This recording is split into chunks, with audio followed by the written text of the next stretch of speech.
कोटली आश्रम। चकोड़ी आश्रम से श्री महाराज जी लगभग जनवरी सन 1934 में भखड़े वाली आश्रम में पधारे। सदगुरुदेव जी के आगमन से प्रेमियों के हृदयों में प्रसन्नता और उल्लास छा गया। दाता दीनदयाल जी अपने नियमानुसार प्रतिदिन सत्संग किया करते थे। एक दिन इस दास के शारीरिक नाते से पूज्य माता श्री हर कौर जी सत्संग सुनने के लिए आई। सत्संग की समाप्ति पर प्रसाद बांटा गया। माता जी ने श्री महाराज जी से प्रार्थना की, कृपया मुझे अपने हाथों से प्रसाद दीजिए। महाप्रभु ने माता जी को थोड़ा प्रसाद दे दिया। उस दिन माता जी ने मंगलवार का व्रत रखा हुआ था। इस व्रत का नियम यह है कि दिन के पिछले पहर अन्न जल ग्रहण किया जाता है। माता जी ने दिल में विचार किया कि घर जाकर विधि अनुसार गाय ब्राह्मण की सेवा करके अर्थात उनको भोजन खिलाकर तत्पश्चात स्वयं भोजन करके यह प्रसाद भी खा लूंगी। उनके मन में यह भ्रम उत्पन्न हो गया कि बिना व्रत संपूर्ण किए प्रसाद क्यों खाऊं। यदि व्रत भंग कर दिया तो मंगल देवता महावीर जी मुझ पर कोप करेंगे और मैं पाप की भागी बनूंगी। श्री महाराज जी के प्रसाद के प्रति जो दिल में भाव और प्रेम होना चाहिए था वह ना हुआ। उन्होंने यह विचार किया कि प्रसाद भी अन्य वस्तुओं के समान ही है। जब यह बात कुछ सत्संगियों तक पहुंची तो उन्होंने माता जी को समझाया कि श्री महाराज जी का दिया हुआ प्रसाद कोई साधारण वस्तु नहीं है। इसके खाने से हृदय शुद्ध होगा और पाप नष्ट हो जाएंगे। आप विश्वास पूर्वक इस प्रसाद को ग्रहण कीजिए और फिर जाकर घर आपने जो नियम करना हो सो कर लेना। परंतु माता जी ना मानी और अपने हठवश घर को चली। अब श्री महाराज जी की अद्भुत लीला देखिए कि जिस मार्ग से माता जी अनेक बार आश्रम में आती थी, अब वह मार्ग उन्हें भूल गया और वह इधर उधर घूमने लगी।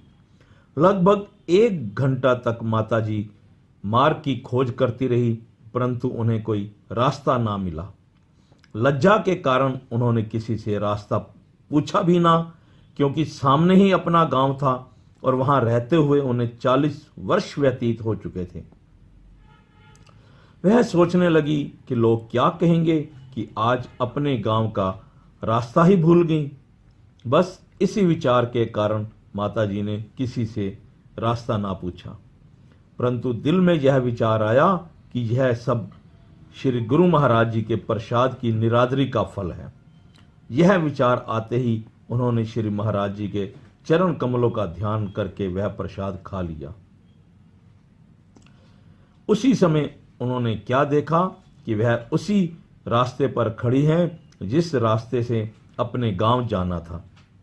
अब माताजी घर जाने की बजाय श्री महाराज जी के चरणों में पहुंची और श्री सदगुरुदेव महाराज जी से अपनी भूल की क्षमा मांगी। फिर माताजी घर चली गई।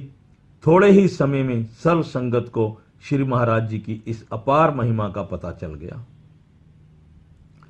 एक दिन एक भक्त ने श्री चरणों में आकर प्रार्थना की, दाता जी, माता जी ने बड़े विश्वास पूर्वक व्रत रखा हुआ था, फिर उन्हें दुख क्यों हुआ और वह रास्ता क्यों भूल गई। उस भक्त की यह बात सुनकर श्री महाराज जी ने उन्हें श्री रामचरितमानस का यह प्रसंग सुनाया। राम विमुख लहि विधि सम देहि, सुर नर मुनि न प्रशंसहि तेहि। भाव यह है कि जो अपने इष्ट देव से विमुख होकर किसी अन्य देव से कल्याण चाहता है, वह देव भी उसकी रक्षा नहीं कर सकता, चाहे वह ब्रह्मा के समान क्यों न बन जाए। उस पर देवता मुनिजन प्रसन्न नहीं होते। इसके विपरीत वह उसे घृणा की दृष्टि से देखते हैं। गर्भ गीता में भगवान कृष्ण अर्जुन के प्रति कहते हैं कि जो गुरु का भक्त है वह मेरा भक्त है, जो गुरु की सेवा करता है वह मेरी सेवा करता है, परंतु जो गुरु से विमुख होकर मेरा भजन करना चाहे उसे करोड़ों वर्ष तक नरक भोगना पड़ता है। उसका दर्शन चंडाल के दर्शन के समान है। परम भक्त नारद जी के साथ ऐसा हुआ। नारद गुरु की निंदा कीनी, उल्टा उसे 84 दीनी। रंचक जो गुरु दया बिचारी, नारद की 84 टारी।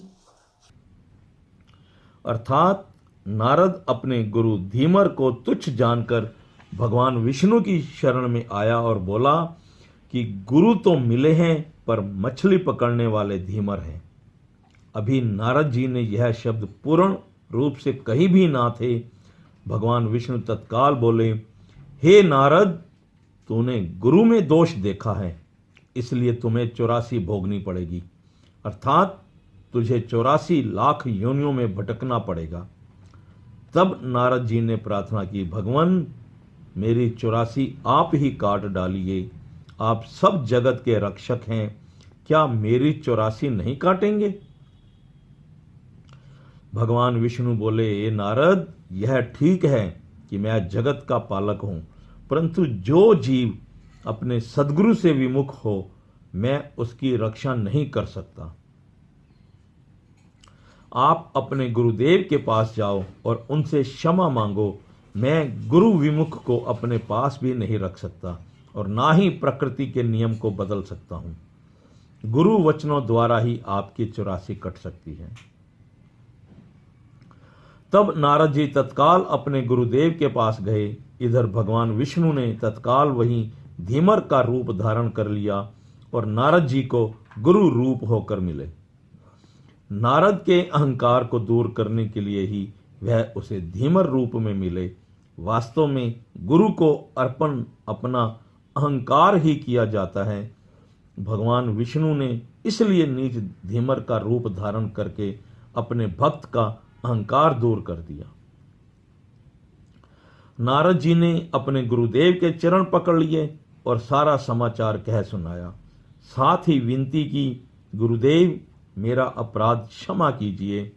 मैंने आप में दोष देखा है, जिसके कारण भगवान ने कहा तू 84 लाख योनियों में भटकेगा। इसीलिए कृपा करके आप मेरे 84 के चक्र को काटें। मैं आपका ही दास हूं।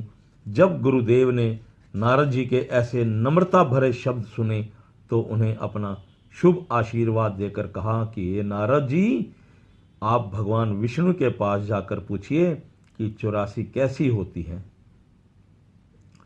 मुझे उसका नक्शा बना दीजिए। जब भगवान विष्णु उसका नक्शा बना दें तब आप उसके ऊपर लेट जाना।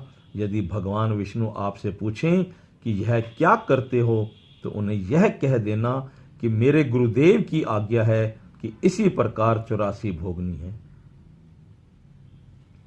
नारद जी ने गुरु वचनों का पालन करते हुए ठीक वैसे ही किया।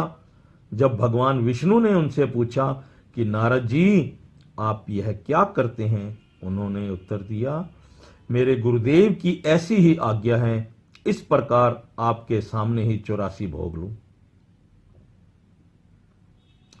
यह बात सुनकर विष्णु भगवान हंस पड़े और बोले, यदि आपके गुरु की ऐसी ही आज्ञा है तो जाओ, आपकी 84 कट गई। आज से आप मुक्त हुए। इस प्रकार नारद जी का भ्रम दूर हो गया और वह जीवन मुक्त हो गए। श्री महाराज जी के इन वचनों को सुनकर उस भक्त ने प्रार्थना की, महाप्रभु जी, कृपा करके आप मेरी इस शंका का निवारण कीजिए कि नारद जी को गुरु ने यह क्या बताया कि भगवान विष्णु से 84 का नक्शा बनवा लो।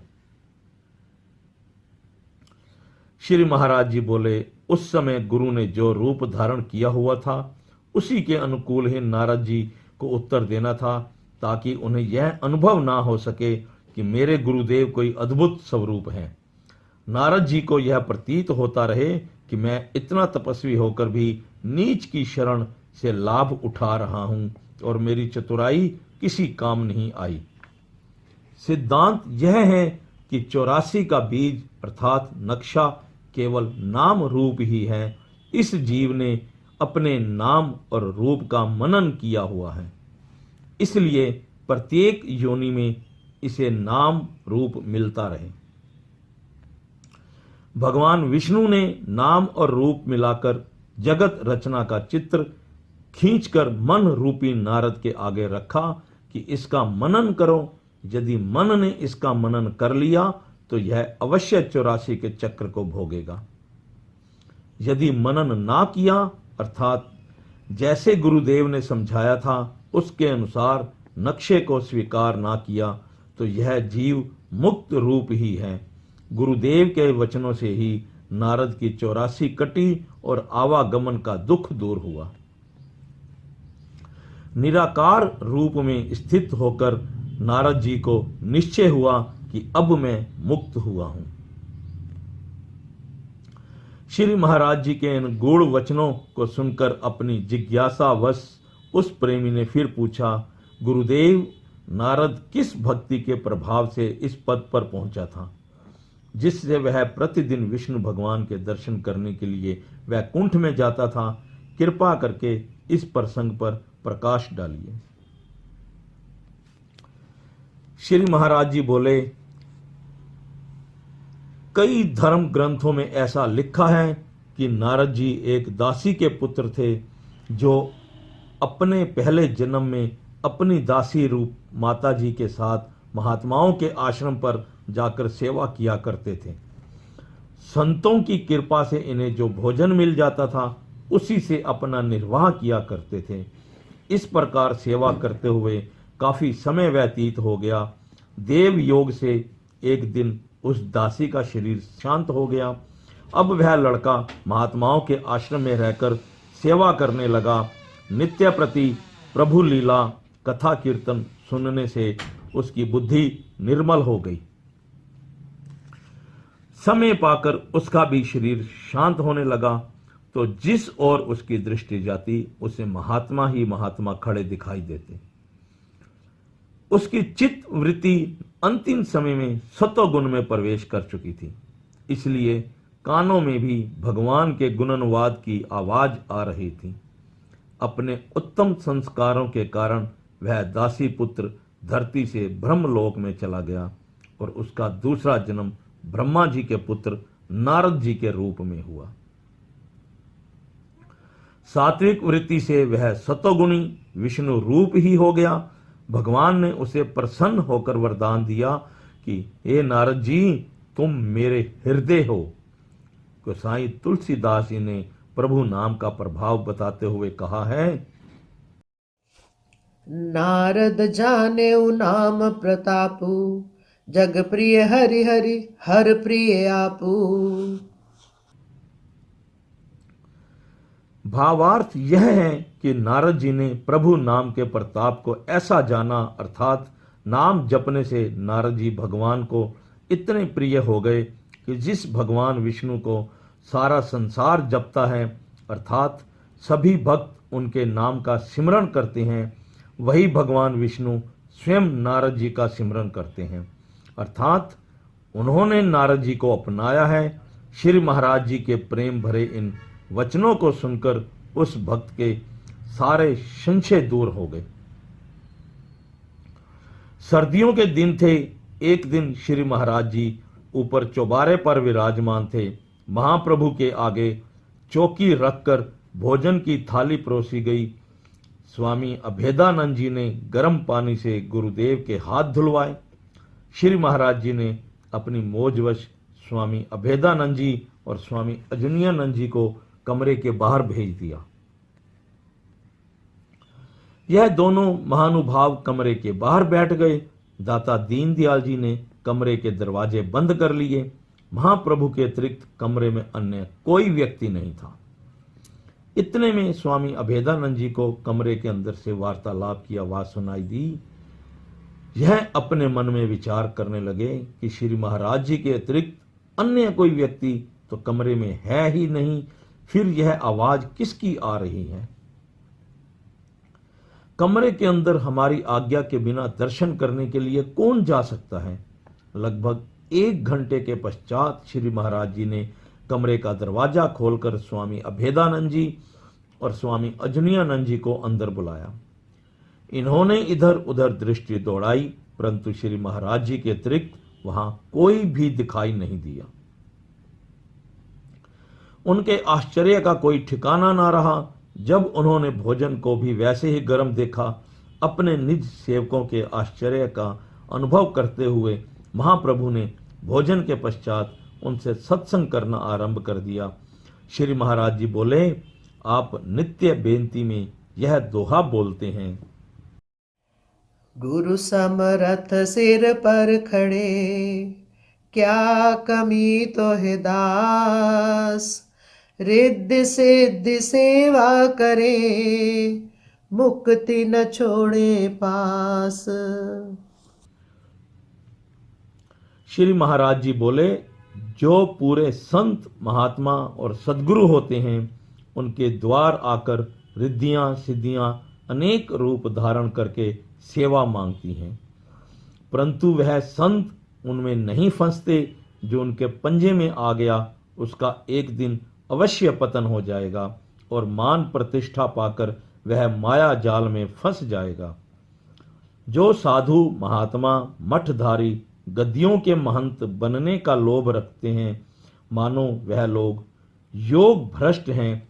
जिस माया जाल में अज्ञानी गृहस्थी फंसे होते हैं, ईर्ष्या के द्वेष में पड़कर वह साधु भी एक दिन अपने पथ से भ्रष्ट हो जाते हैं। इसलिए सच्चे साधु को सदा सावधान रहना चाहिए।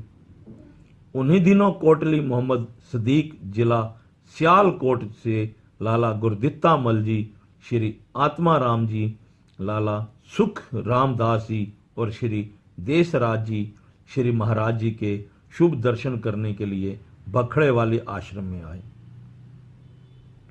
उन प्रेमियों ने 2 वर्ष पहले स्वामी निजात्मानंद जी से चक नंबर 45 आश्रम में उपदेश लिया हुआ था। जब कोटली निवासी यह प्रेमी श्री महाराज जी के पावन दर्शन करने के लिए आए, तो कुछ दिन सत्संग श्रवण करके इनके दिलों में अपने घर बार की सुधि बिल्कुल भूल गई। यह प्रेमी काफी धनी थे और लेन देन का व्यापार अर्थात साहूकारा करते थे। उन प्रेमियों को लगभग 1 महीना श्री चरणों में निवास करते हो गया। कोटली से इन्हें घर लौटने के लिए बार बार संदेश आने लगे। तब उन्होंने श्री महाराज जी से विनती की, महाप्रभु जी, हमारे गांव में भी दर्शन देने की कृपा कीजिए। वहां हमने एक सुंदर स्थान बना रखा है। श्री सद्गुरुदेव जी ने उनसे पूछा कि स्थान कब बना आए हो? उन्होंने उत्तर दिया, महाप्रभु जी, आज से 2 वर्ष पहले जब हमने श्री स्वामी निजात्मानंद जी से उपदेश लिया, तो उनसे प्रार्थना की कि हमारे गांव में चलकर दर्शन दीजिए और वहां आश्रम बनाइए। परंतु स्वामी जी ना जाने क्यों नहीं वहां जा सके। तब हमने सोचा कि अपनी भावना पूरी करने के लिए आश्रम बना लें, तब तो महापुरुषों के दर्शन अवश्य हो जाएंगे। आश्रम को बने लगभग 1.5 वर्ष हो चुका है। अब तो हम लोग आपको वहां अवश्य ले जाएंगे।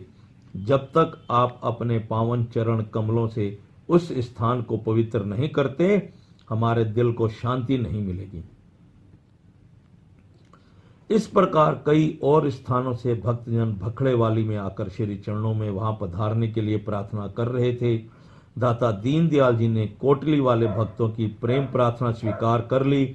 उन प्रेमियों की प्रसन्नता का पारावार न रहा। उन्हीं दिनों श्री महाराज जी के परम प्रिय सेवक भक्त हीरालाल जी, जो कुछ काल पश्चात संन्यास भेज लेकर स्वामी दयाल शब्दानंद जी के नाम से गुरु दरबार में प्रसिद्ध हुए, बखड़े वाली गए हुए थे। अपने गांव चक सैका से चलने से पहले इन्होंने अपने मन में निश्चय कर लिया कि श्री गुरुदेव जी को यहां अवश्य लेकर आऊंगा। खर्च के लिए इन्होंने लगभग 2000 रुपये इकट्ठे करके अपने छोटे भाई श्री ठाकुर दास जी को दे दिए। बखड़े वाली जाते समय इन्होंने अपने भाई से कहा कि यह रुपये किसी दूसरे काम पर खर्च ना करना। इतने शब्द कहकर भक्त हीरालाल जी श्री दर्शनों के लिए बखड़े वाले आश्रम पहुंचे। सदगुरुदेव जी के पवित्र दर्शन करके इनका मन अति प्रसन्न हुआ। इन्होंने श्री महाराज जी के चरण कमलों में विनती की, महाप्रभु जी कृपा करके हमारी झोपड़ी में पधार कर उसे पवित्र करें। इनकी प्रार्थना सुनकर श्री महाराज जी ने इस ओर कोई विशेष ध्यान ना दिया। अब इन्होंने प्रतिदिन विनती करनी आरंभ कर दी। यह 15-20 दिन वहां रहे और श्री चरणों में यही विनती करते रहे। भक्त हीरालाल जी के साथ उनका 4-5 वर्ष का एक भांजा गुलाब चंद भी श्री महाराज जी के दर्शन करने के लिए गया हुआ था। गुलाब चंद ने श्री महाराज जी से विनती की, महाप्रभु जी मुझे भी भेष दे दीजिए। इस पर सदगुरुदेव जी कहने लगे, तुम विवाह कर लो। लड़के ने कहा, नहीं मैं भेष ही लूंगा। श्री महाराज जी मुस्कुराकर बोले, अच्छा भाई एक नहीं 2 विवाह कर लो। वह लड़का ना माना। इस प्रकार श्री महाराज जी ने उससे 3-4 विवाह करने की बात कही, तो फिर भी वह लड़का भेष के लिए ही प्रार्थना करता रहा। तब श्री महाराज जी ने अपने सफेद चोले की ओर संकेत करके कहा, तुम्हें यह चोला दे देते हैं। परंतु लड़के ने फिर भी भगवे भेष के लिए प्रार्थना ही की। साथ ही उस लड़के ने विनती की, श्री महाराज जी मैं तो आपको कई जन्मों से जानता हूं, आप भगवान हैं और हम दास आपकी सेवा के लिए आए हैं।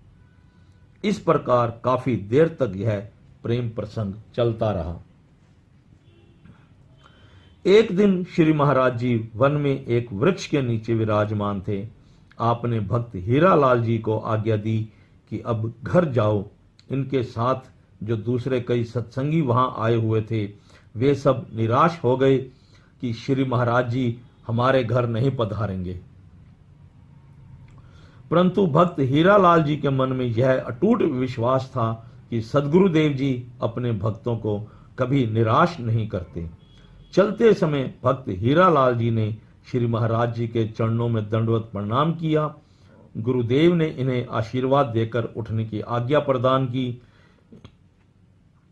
इन्होंने अपने गले में कपड़ा डालकर श्री महाराज जी के चरण कमलों में अपने सिर को रख दिया। दाता दीनदयाल जी बोले, भक्त जी क्या चाहते हो? इन्होंने बेनती की, श्री महाराज जी हमारे घर पधारिए। श्री महाराज जी ने इनका हाथ पकड़कर इन्हें अपने पलंग के समीप खड़ा करके बहुत धीरे से यह वचन कहे, कल दिन को हम लाहौर वाली सड़क पर से गुजरेंगे, आप वहीं दर्शन कर लेना। दाता जी के मुखारविंद से जब इन्होंने यह शब्द सुने तो इनकी प्रसन्नता की सीमा ना रही। यह वहां से बहुत प्रसन्नता पूर्वक दौड़ पड़े और अपने सत्संगियों में आकर बोले, श्री महाराज जी ने हमारी विनती स्वीकार कर ली है। तब वह सब प्रेमी वहां से चल पड़े और शाम को चक झुमरा पहुंचे। वहां से जड़ा वाला होते हुए यह प्रेमी रात को अपने गांव पहुंचे। गांव आते ही भक्त हीरालाल जी ने अपने भाई ठाकुर दास जी को कहा, जड़ा वाला जाकर जो सामान हम लिख कर देते हैं वह ले आओ। उसने कहा, रुपए दे दीजिए, सामान ले आऊंगा। उन्होंने पूछा, जो 2000 रुपए आपको दे गए थे वह कहाँ गए? उन्होंने उत्तर दिया, वह रुपए तो मैंने खर्च कर दिए हैं। जब इन्होंने यह बात सुनी तो बहुत निराश हो गए कि अब क्या करें। परंतु मन में यह विश्वास था कि गुरु सेवा के इस शुभ अवसर को हाथ से नहीं जाने देना। ऐसा विचार करके यह अपने घर से बाहर निकले।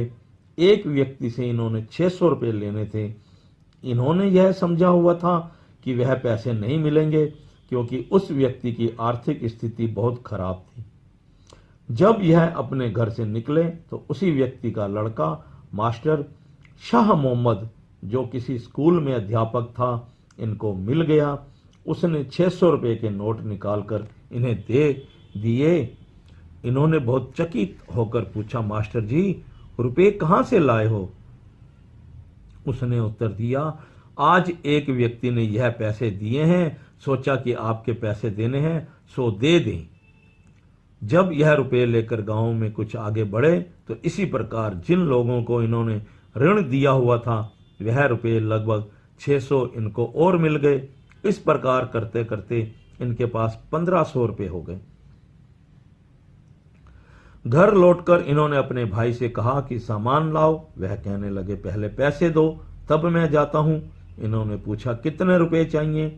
उसने उत्तर दिया कि 100 रुपये दे दो और बाकी पैसे मैं जड़ा वाले में अपने आड़तियों से ले लूंगा। तब इन्होंने 100 रुपये का नोट निकाल कर दे दिया और पूछा कुछ और चाहिए। उसने कहा 100 और दे दो। इन्होंने फिर 100 रुपये निकाल कर दे दिए। इस प्रकार एक एक करके 1000 रुपये उसको दे दिए। फिर इन्होंने पूछा कुछ और चाहिए, तो उसने कोई उत्तर ना दिया। तब इन्होंने 200 रुपये और निकाल कर इनको दे दिए और प्रेम भरे दिल से यह शब्द कहे, संतों के कारज आप खलोया, हर काम करावण आया। अपने भाई को सामान खरीदने के लिए नगर भेजकर वह प्रेमी अपनी अपनी सेवा में लग गए। जिस दिन श्री महाराज जी ने आना था उस दिन ना पधारे। तब भक्त हीरालाल जी संगत सहित नहर के पुल पर सड़क के किनारे आकर बैठ गए। वह सड़क लायलपुर से लाहौर जाती थी और श्री महाराज जी ने कार द्वारा कोटली मोहम्मद सदीक उसी मार्ग से जाना था। यह प्रेमी 2 दिन और 2 रात वहीं सड़क के किनारे बैठकर श्री महाराज जी के आगमन की बाट जोहते रहे। उधर श्री महाराज जी बखड़े वाले आश्रम से लगभग 20 महात्माओं और भक्तों सहित 2 मोटरों में सवार होकर चले। फागुन का महीना था, अर्थात सन 1934 का मार्च मास व्यतीत हो रहा था। बखड़े वाली से चलकर श्री महाराज जी रात को जड़ावाला में ठहरे। वहां से बहुत सवेरे ही श्री महाराज जी चल पड़े। सईका चक के पास पहुंचते पहुंचते सूर्य उदय हो गया। इधर उन प्रेमियों को सदगुरुदेव जी के शुभ दर्शन हुए। जब श्री महाराज जी की कार नहर के पुल पर पहुंची तो उन सब प्रेमियों ने सड़क पर ही श्री इष्ट देव भगवान के चरण कमलों में दंडवत प्रणाम कर दिया।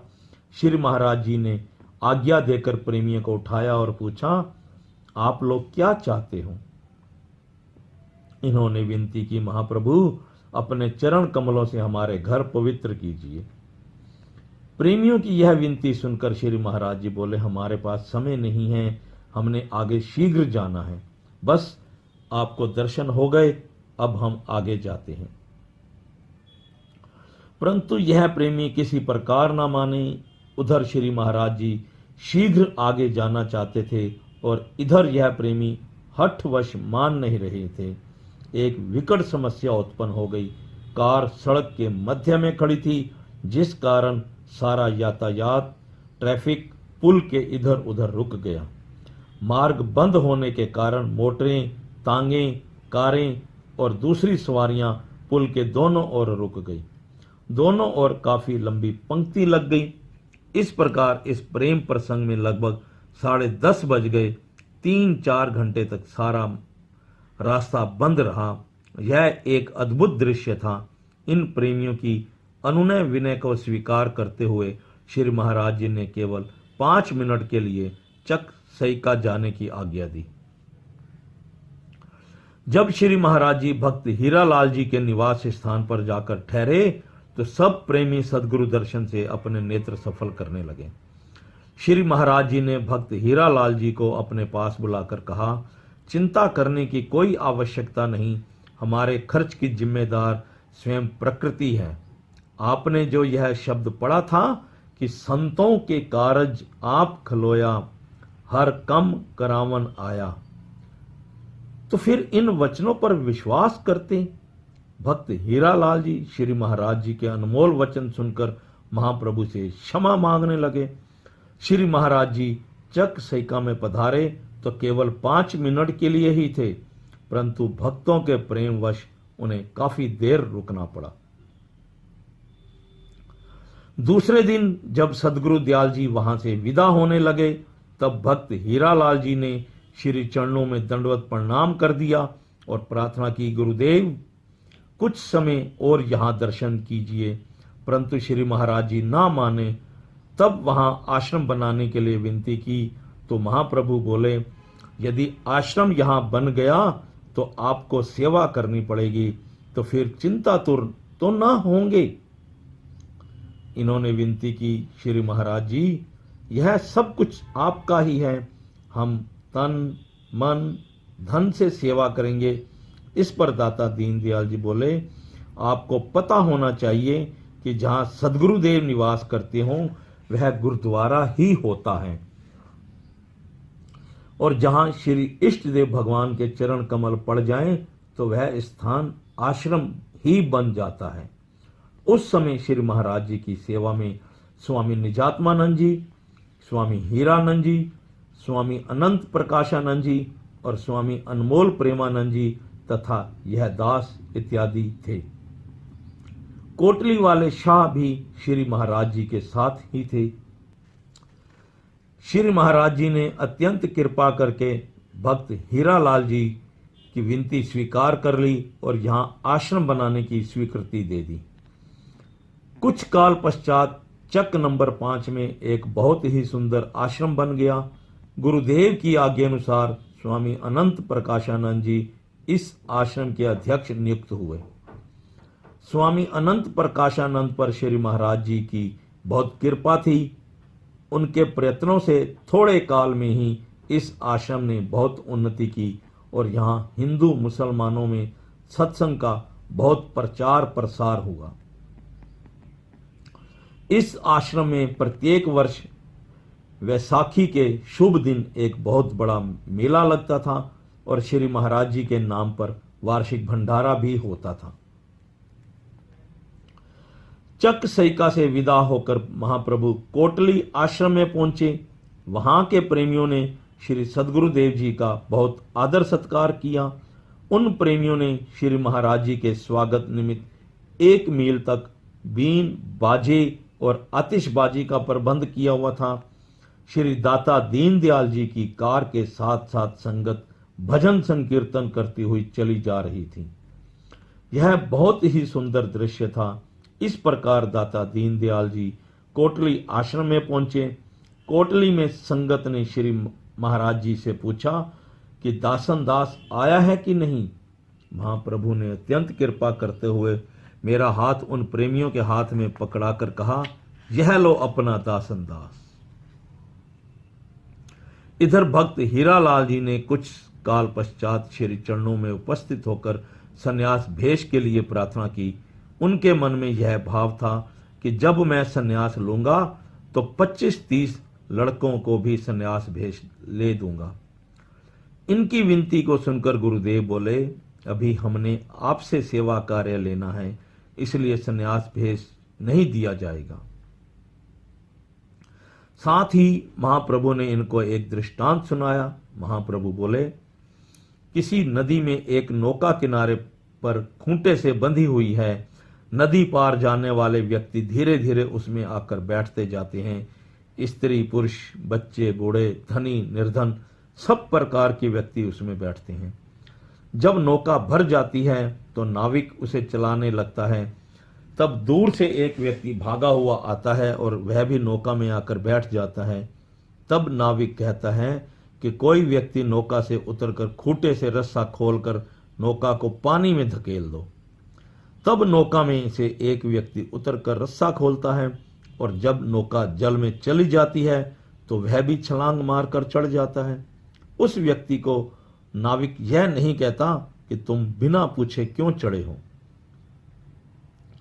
इस प्रकार उस व्यक्ति में और दूसरी सवारियों में कोई भिन्न भेद नहीं रहता। ठीक इसी प्रकार भक्त हीरालाल जी, आप भी किसी समय छलांग लगा देना, अभी अपने आध्यात्मिक कोश को और भर लो।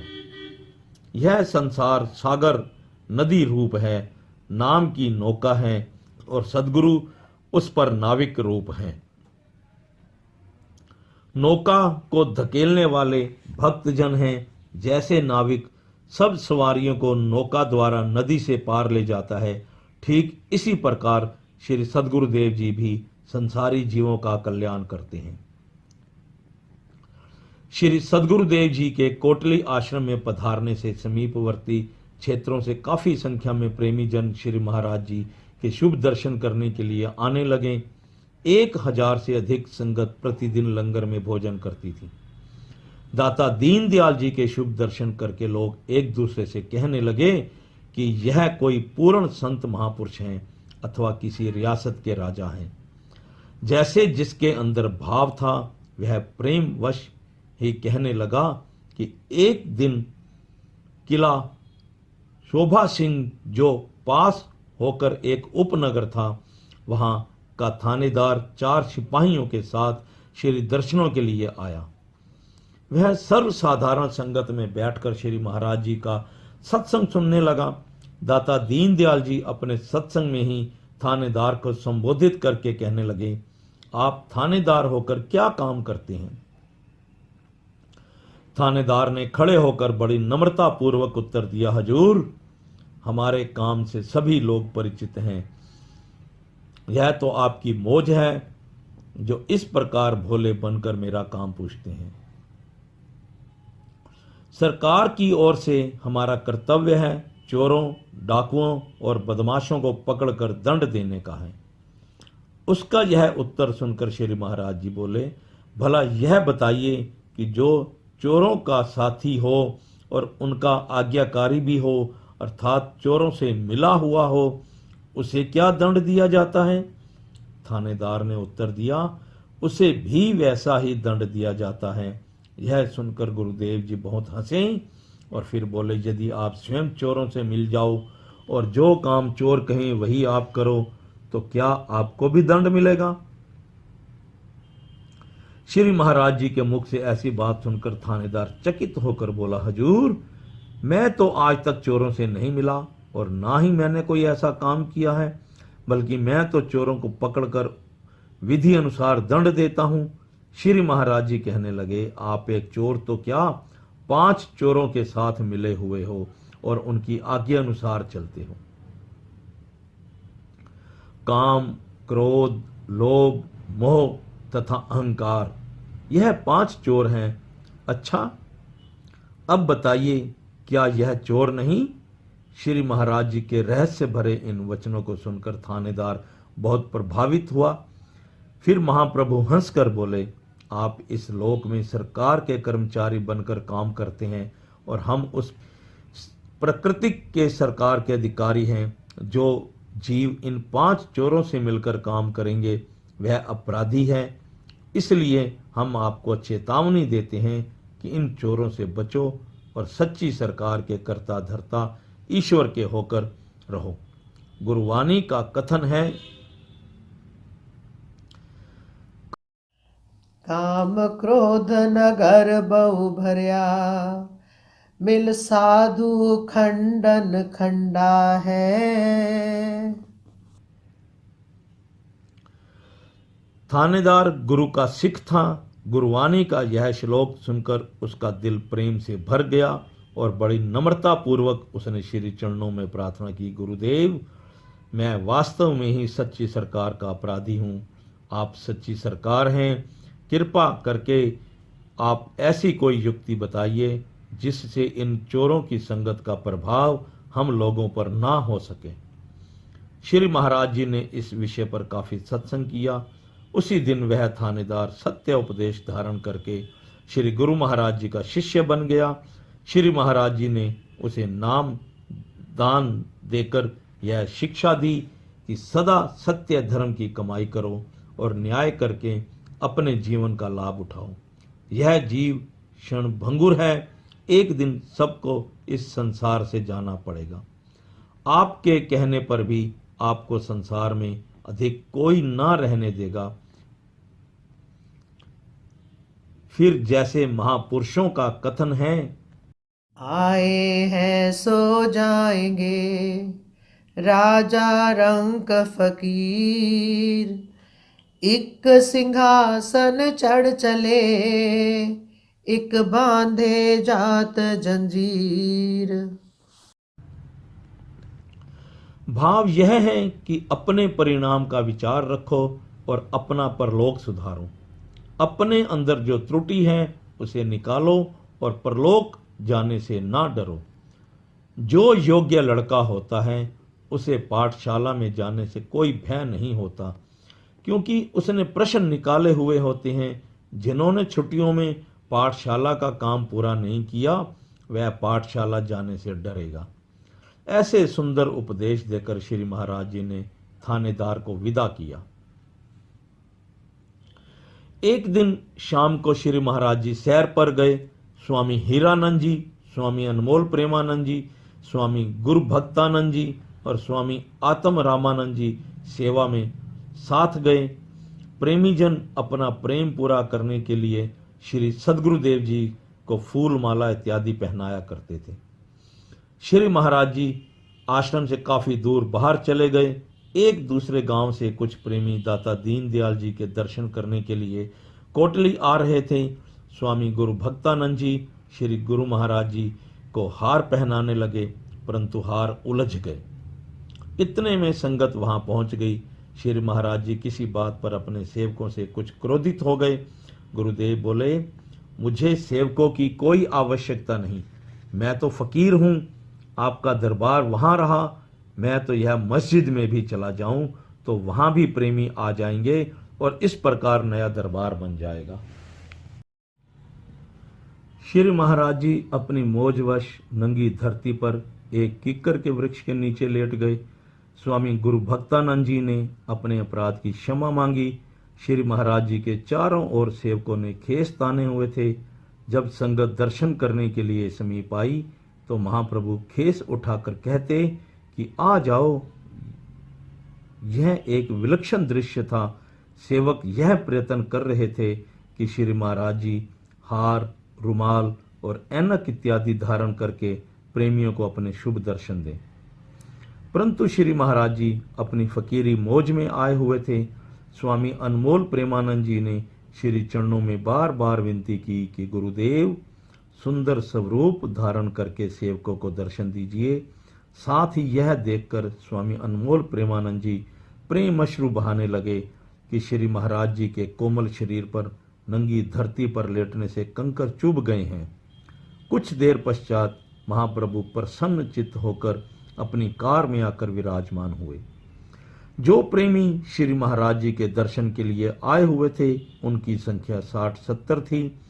हृदय सम्राट हंसकर उनसे बोले, आप पक्के प्रेमी हो, मैं यह देखना चाहता था कि आप ठहरते हो या नहीं। एक मुसलमान किसान ने गुरुदेव से पूछा, हजूर आप अपने मुरीदों शिष्यों से क्रोधित क्यों हो रहे थे। श्री महाराज जी बोले, यह बंदगी भजन सिमरन नहीं करते इसलिए उनको डांट रहे थे। हमने इनको भजन सिमरन करने के लिए ही फकीर और संत बनाया था। श्री महाराज जी के यह वचन सुनकर वह प्रेमी बहुत प्रसन्न हुआ। महाप्रभु थोड़ी देर पश्चात कोटली आश्रम में लौट आए। श्री महाराज जी मार्च सन 1934 में कोटली पधारे थे। एक दिन गुरुदेव ने लक्की मरवत जिला बन्नू में जाने का कार्यक्रम बनाया, क्योंकि वहां की संगत के प्रेम संदेश आते रहते थे। कोटली की संगत ने जब यह समाचार सुना कि श्री महाराज जी हमें छोड़कर जा रही हैं तो विरह वेदना के कारण बहुत व्याकुल हो गई। विशेष रूप से कोटली के शाहों और पंडित फकीर चंद जी, स्टेशन मास्टर इत्यादि ने श्री चरणों में विनती की, महाप्रभु यह दास सारी आयु आपकी सेवा करेंगे। आप सदैव इस स्थान पर विराजमान रहकर संगत को दर्शन दीजिए, बाहर किसी दूसरे सत्संग में ना जाइए। उन प्रेमियों के यह भोले भाले वचन सुनकर श्री महाराज जी मुस्कुराकर कहने लगे, आपने अपने प्रेमवश सत्य कह दिया है कि हम सारी आयु सेवा करेंगे, सो ठीक है, परंतु प्रकृति के अतिरिक्त हमारी सेवा कोई नहीं जान सकता। आप लोगों के ने जितने दिन भी सेवा की है सच्चे दिल से की है। आपकी प्रेम भक्ति पर हम बहुत प्रसन्न हैं। हमारे जिम्मे परमार्थ के बहुत कार्य हैं। प्रेमी जन ना जाने कहां कहां हमारी प्रतीक्षा कर रहे हैं। आपका सच्चा प्रेम देखकर हम अपने प्यारे सेवक स्वामी निजात्मानंद जी को आज्ञा देते हैं कि वह सदैव काल के लिए आपके पास रहेंगे और यह स्थान उनके सत्संग का मुख्य केंद्र हेडक्वार्टर होगा। अपनी मौजवश श्री महाराज जी ने यह भी वचन कहे कि हम में और स्वामी निजात्मानंद जी में कोई भिन्न भेद नहीं। उस समय यह वाक्य साधारण रूप से ही कहे गए थे, किसी को पता ना चल सका इन वचनों में क्या भेद है। संत सदगुरु के वचन अटल होते हैं। कोटली आश्रम की शोभा दिन दुगनी रात चौगनी बढ़ती गई। यहाँ प्रति वर्ष व्यास पूजा का भंडारा बड़े समारोह पूर्वक मनाया जाता था, जिसमें हजारों जिज्ञासु भाग लेकर लाभ उठाते रहे। इस आश्रम में सबके लिए समान रूप से लंगर खुला हुआ था और एक औषधालय भी था। यहाँ के प्रेमी भक्त बाहर से आने वाली संगत की बहुत प्रेम से सेवा किया करते थे। इस क्षेत्र में श्री महाराज जी के नाम उपदेश बहुत प्रचार हुआ। यह आश्रम कालांतर में स्वामी निजात्मानंद जी का मुख्य स्थान बनकर ही रहा। अन्य क्षेत्रों की संगतों ने और कई महात्मा जनों ने भी प्रयत्न किया कि श्री स्वामी जी किसी दूसरे आश्रम में अधिक समय दें, परंतु श्री महाराज जी की आज्ञा अनुसार श्री स्वामी जी विशेष रूप से इसी आश्रम में ही विराजमान रहे। 15 अगस्त सन 1947 को देश विभाजन हुआ तो यह आश्रम पाकिस्तान में रह गया। देश विभाजन से 15 दिन पहले स्वामी जी कुछ महात्मा जनों सहित कुशल पूर्वक श्री नंगली साहिब में पहुंच गए। लगभग 15-20 दिन कोटली आश्रम में विराजमान रहकर हृदय सम्राट श्री इष्ट देव भगवान स्वामी अभेदानंद जी, स्वामी अजनियानंद जी और स्वामी रोशनानंद जी इत्यादि महात्माओं के साथ वहां से विदा हुए। वहां से चलकर श्री महाराज जी स्वामी धर्मात्मानंद जी के सत्संग कोट अनायात शाह में एक रात रहे। कोट अनायात शाह से भी श्री महाराज जी लाहौर के समीप शाहदरा पधारे।